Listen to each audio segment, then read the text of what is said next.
Galera, sejam todos bem-vindos e bem-vindas a mais uma aula de literatura. E hoje nós vamos fazer uma revisão sobre a segunda geração do modernismo. Então começaremos pela prosa e, por fim, iremos para a poesia. Beleza? Então, o que foi que nós vimos em relação à prosa dessa segunda geração do modernismo no Brasil? Ela foi uma prosa regionalista que se preocupou com os problemas sociais do Brasil, mas de forma muito pontual, olhando para as regiões menos favorecidas, as regiões do Brasil que apresentavam os maiores problemas sociais naquele contexto. Tá? A gente está falando da segunda geração, a geração de 30, 1930 a 1945. Então, por isso que foi uma prosa regionalista. As regiões mais faladas na literatura, Norte e Nordeste, como vocês já sabem. Então, foi uma prosa que fez denúncia social, que se utilizou de uma linguagem muito direta, utilitária, no sentido de conseguir passar a mensagem, de conseguir ser uma literatura entendida pelos leitores, tá? Então, logo com poucos requintes artísticos. Nós temos 5 escritores que se destacam nessa geração: Jorge Amado, Graciliano Ramos, Raquel de Queiroz, Érico Veríssimo e José Lins do Rego. Dos 5 autores, só um não se dedicou à região norte ou nordeste, que foi o Érico Veríssimo, que preferiu falar da condição do homem de modo geral e também da cultura mais relacionada à região sul, tá bom? As temáticas recorrentes na segunda geração: seca, cangaço, miséria, problemas de ordem política também, né? Graciliano Ramos vai fazer umas denúncias nesse sentido, outros autores também, tá? Sociedade patriarcal, enfim, tem várias temáticas trabalhadas na segunda geração, mas essas aqui são as que mais se destacam, tá bom? E todas elas encontradas aí em Graciliano Ramos, que foi o maior escritor dessa geração, tá bom? Gente, Raquel de Queiroz, importância muito grande na literatura. Só lembrando a vocês que tudo aqui é a título de revisão, vocês já tiveram essas aulas, então eu serei bem sucinta em cada um dos autores, tá bom?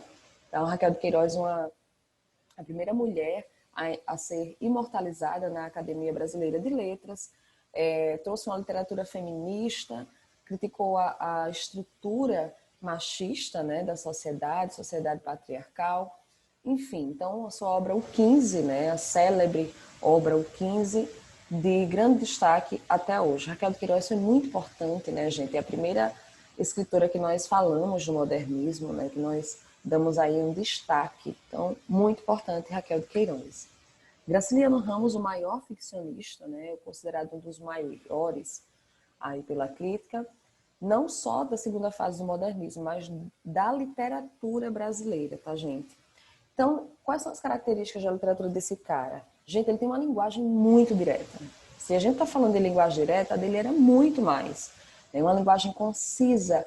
E ele tem uma certa ausência de sentimentalismo no modo de falar, como aparece, por exemplo, em Vidas Secas, né? Quando ele fala da morte do menino quase morto de uma forma muito natural, né? De que o pai queria abandoná-lo ali. Então, essa ausência de sentimentalismo era para mostrar a dureza pela qual as pessoas eram submetidas, né? As pessoas passavam por essa vida difícil, né? A vida no Nordeste, a seca, a miséria, enfim, tá? Então, Graciliano Ramos aí com suas obras, né? Memórias do Cárcere, lembrando de quando sofreu perseguição política, quando foi preso, tá, gente? Então, vale a pena lembrar aí. Releiam o trecho de Vidas Secas. E aí vamos para Jorge Amado, que escreveu romances dentro de 3 grupos, né? A literatura dele foi dividida em 3 temáticas, na verdade. Os romances da Bahia, ele falava dos costumes aí da Bahia, né? Como um bom baiano. Romances ligados ao ciclo do cacau, ele vai fazer uma denúncia principalmente em relação ao trabalho, à exploração do trabalho. Crônicas de Costume, que foram as mais conhecidas dele, né? Que a maior parte virou o Ministério da Globo, todas as obras dele. Gabriela, Cravo e Canela, Dona Flor e seus 2 maridos, enfim. Então esse cara foi muito importante também na literatura, né? E essa literatura que trazia como personagem principal a mulher ficou muito conhecida e ele teve uma importância muito grande nesse sentido. Érico Veríssimo é o que vai falar sobre o Sul, tá? É o único, mas vai produzir uma obra muito importante também. Ele produz romances históricos, urbanos, políticos. Ele vai fazer uma análise mais universal, digamos assim, tá?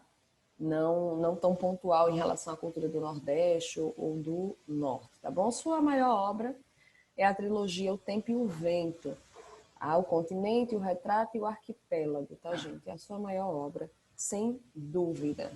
A linguagem dele, fácil também, tá? Bem assimilável, inclusive a literatura lida muito até hoje, tá? Por ele ter essa característica bem, de ser bem atemporal, tá?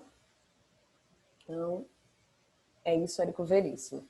José Luiz do Rego, a temática dele, gente, vai ser relacionada à vida nas fazendas, tá? A produção da cana-de-açúcar, ao trabalho, a exploração da mão de obra, ao autoritarismo, enfim, vai ser uma obra quase autobiográfica, né? O que ele faz em Menino de Engenho, por exemplo. Então ele fala também do autoritarismo, de uma sociedade patriarcal, da figura do fazendeiro, né? Então ele vai fazer várias críticas nesse sentido, tá bom? E aí, nós agora voltamos para a poesia. A poesia, ela se diferencia bastante da prosa da segunda geração. Né? A segunda geração é bem mista nesse sentido. A prosa é regionalista, denuncia problemas sociais, e a poesia, ao invés de ser regionalista, ela é universalista, porque ela fala dos problemas humanos de modo geral, tá bom? Então, em relação à problemática humana, ela é universalista. Ela não vai falar do homem de São Paulo, do homem do norte, do homem do sul, não. Ela vai falar do homem, a condição humana de modo geral, tá bom?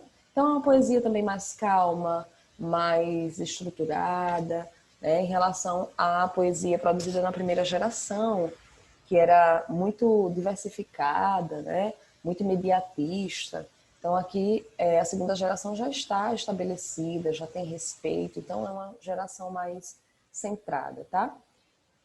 O emprego de recursos técnicos tradicionais é apenas pontual. O que significa dizer? Que os poetas poderiam fazer uma poesia mais tradicional, no sentido da sua forma, poderia fazer um soneto ou não. Era opcional.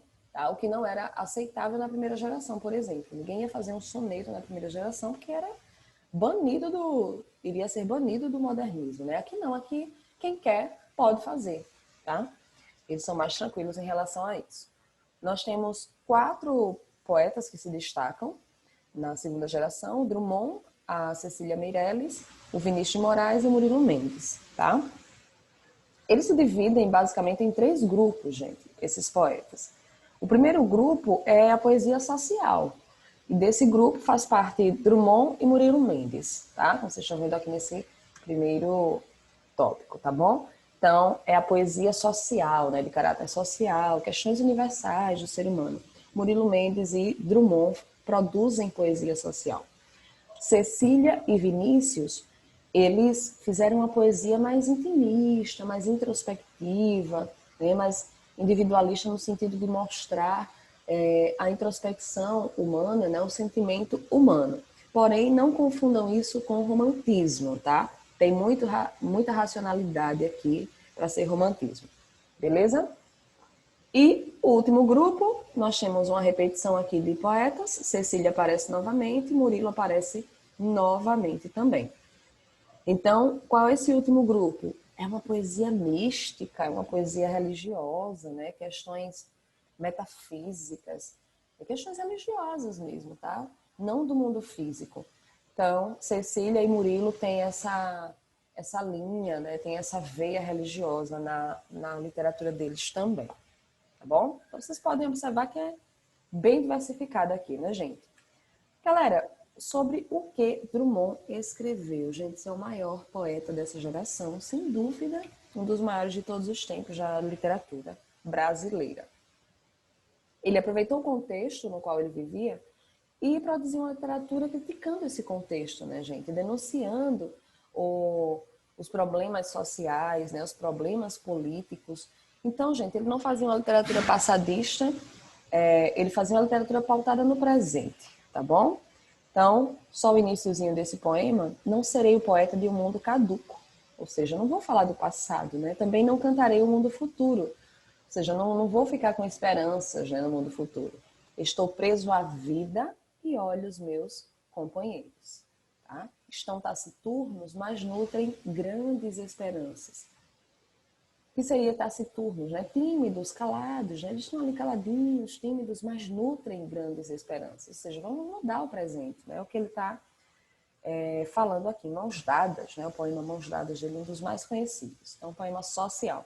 O Vinícius, gente, foi aquele cara boêmio, né? Aquele poeta que cantou a mulher. Ele gostava muito de falar sobre a mulher, fez música, né? Garota de Ipanema, uma produção do Vinícius, tá? Então ele tem duas fases na sua literatura. A primeira fase dele é mais religiosa, mais simbolista, meio espiritualista, tá? Ligada à religiosidade. E a segunda fase ele fala do cotidiano, fala da mulher, fala da vida, da beleza da vida, dos amores, tá bom? E ele, sim, utilizou a forma do soneto. Olha aí a forma pontual de escrever tradicionalmente, né? Que eu falei lá no primeiro slide da poesia. Ele utilizou a forma do soneto. Porém, não, ele não era um poeta clássico. Ele só utilizou a forma clássica de fazer poema, que é o soneto. Mas o conteúdo dele era extremamente moderno, tá? Então, o soneto Fidelidade, né, gente, super conhecido do Vinícius de Moraes, de tudo ao meu amor seria atento antes e com tal zelo e sempre tanto, que mesmo em face o maior encanto dele, se encante mais no pensamento. Então, esse poema aqui faz parte dessa segunda fase dele, né, que ele canta a vida, os amores, tá? Mas ele também tem umas poesias mais intimistas, né, um pouco religiosas aí também. Operário em Construção, essa daqui ele vai falar mais do social, né? Apesar dele não ser um poeta que se destaque na poesia social, mas essa daqui dele tem essa temática social, tá bom? Vai falar da condição de trabalho humano. E o Murilo Mendes, gente, um grande poeta, né? Porém pouco estudado às vezes, tem livros que não traz o Murilo Mendes na segunda geração. Mas olha que legal, né? Sou ligado pela esperança do espírito e do sangue, ao mar, que é o assassino, ao anarquista. Sou ligado aos casais da terra, na terra e no ar, ao vendeiro da esquina. Então ele vai falar de uma solidariedade, né, como o próprio tema já diz, de uma empatia, né, de se sentir no lugar do outro. Então, uma poesia social, gente, tá? Murilo Mendes tem esse destaque aí. E, por fim, a Cecília Meirelles. É muito difícil classificar essa mulher, né? Mais uma representante aí feminina na literatura, né? Nós temos uma na prosa e outra na literatura, na segunda geração. E a Cecília, gente, tinha uma poesia tão diversificada, mas tão profunda, tão intimista, que é muito difícil classificá-la como uma poetisa modernista, né? Na verdade, ela só é considerada modernista porque ela produziu dentro dessa época, né, do modernismo. Mas a literatura dela tem muito mais características simbolistas, né, do que modernistas, vamos dizer assim. Porque ela tem essa poesia intimista, muito intimista.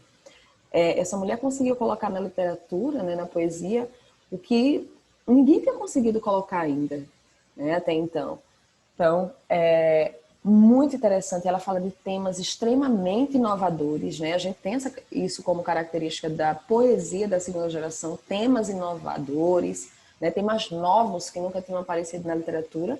Ela é uma das que insere esses temas, né? Imagina poema, né, gente, falando da transitoriedade da vida, da morte, da solidão. Ai, Lu, mas já falavam disso, né? Falavam, mas não dessa forma como eles falavam, né? Então, muito massa. Leiam essa fala dela, deem uma pausa aí no vídeo para vocês verem um pouquinho da explicação que ela deu sobre a própria obra, né? Eu canto porque um instante existe e a minha vida está completa. Não sou alegre nem sou triste, sou poeta. Olha o quanto isso é simbolista, né? Ela não dá certeza nenhuma, ela não diz que é uma coisa nem outra. né? Não sou alegre nem sou triste, sou poeta, ou seja, eu estou fazendo poesia. Ora estou triste, ora estou alegre, enfim, né? Estou cantando aí o mundo. Então era isso que os simbolistas faziam, né? Ela é muito simbolista, a Cecília Meirelles, tá, gente? Uma característica aí bem cobrada, inclusive em provas, tá bom? Galera, é isso, a título de revisão. Muito obrigada pela atenção de vocês. Deem pausa, voltem o vídeo quantas vezes forem necessárias, tá bom? E é isso aí. Até a próxima.